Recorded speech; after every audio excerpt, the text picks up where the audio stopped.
Hello and welcome to the Unfair Shake, where I take a game at random and play it for a level or two. And this is 3D Realms Duke Nukem. And what you may not know, before Duke Nukem 3D, Duke Nukem was a standard to the Euro platformer. The Duke Nukem 1 and 2, they changed the spelling a little bit, and well, that's basically it. And it was a very standard Euro platformer, but from what I can see, the aesthetics here are from the Duke 3D. But presumably it would be okay. So you can set up the volume of the. Ah, that's pretty nice for a Game Boy game. Uh, that's quite nice to have those volume settings. Let's hit it on the medium, on the easy. Uh, I don't know. I won't be able to fit Panda, so let's call it uh, P N N D.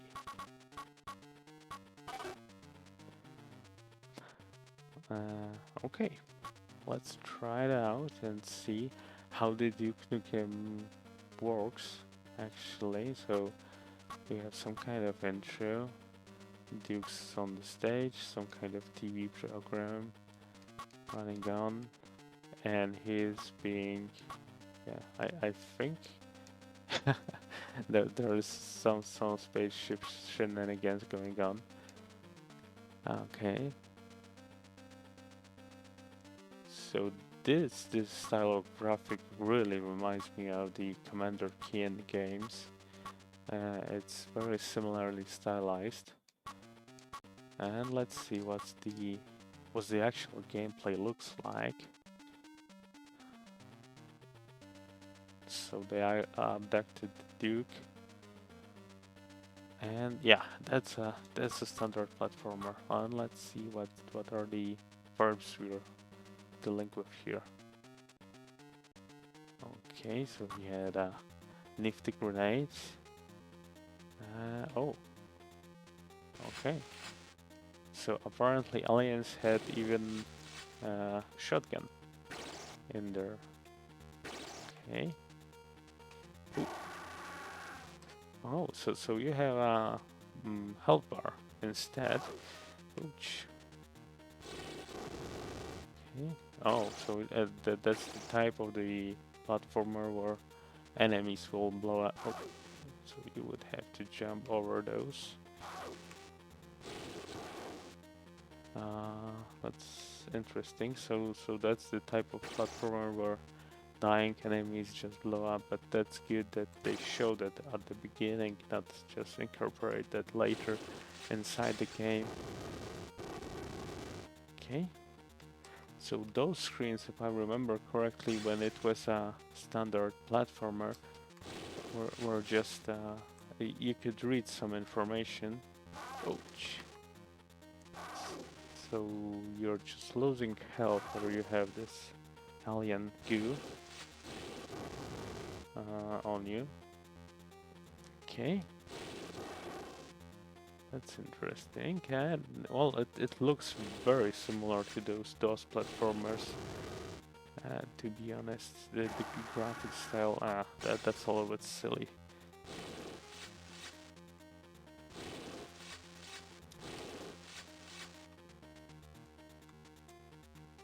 So,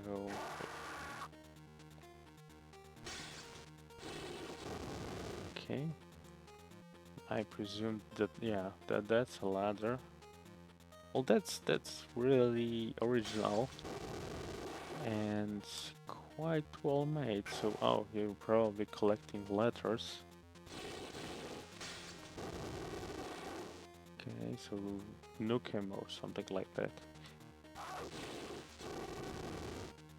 Let's see, what does this do? Nothing, I guess. Maybe that's a scar thing. Okay, so can you shoot and no. We have to get off the ladder to shoot. Let's see if that gun does anything else. No. actually. Oh, I wish there were more enemies at play here, because the world looks a little bit barren. So I had a U and K, so that's a fairly standard thing for those types of platformers that you would collect the letters. But all that was done in Donkey Kong, if I remember correctly. So you would collect the Kong letters, and that was the part of the game to, I think, you would. Oh, that's nice. That to reach other parts. I mean, collect, get more points or something like that. But I didn't know that you are able to grab in the Duke Nukem, which is very convenient. I mean, the those skin games had that, if I remember right. Which probably this incorporates things from the Keen games into a Duke Nukem franchise, but that Duke Nukem 3D, it was, well, I suppose if that's a Game Boy Color game, it was released after the success of Duke Nukem 3D, so that could be the case. From what I can see, it doesn't remember the enemies you beat, so that's not nice.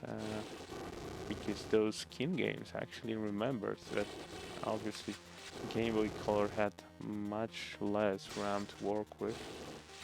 Ouch. Try it. Well, you can die really quickly with it.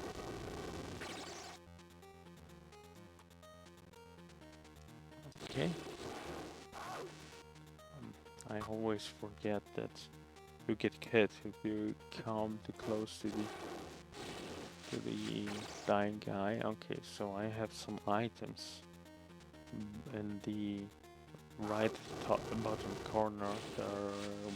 There are some items marked that you can collect. I wish that those enemies would stay dead. Ouch. Okay, so let's see how the death sequence looks like. Oh, okay, so we just get respawned near some of the last points. Well, I guess that's it, guys. Thank you so much for watching, and see you guys next time.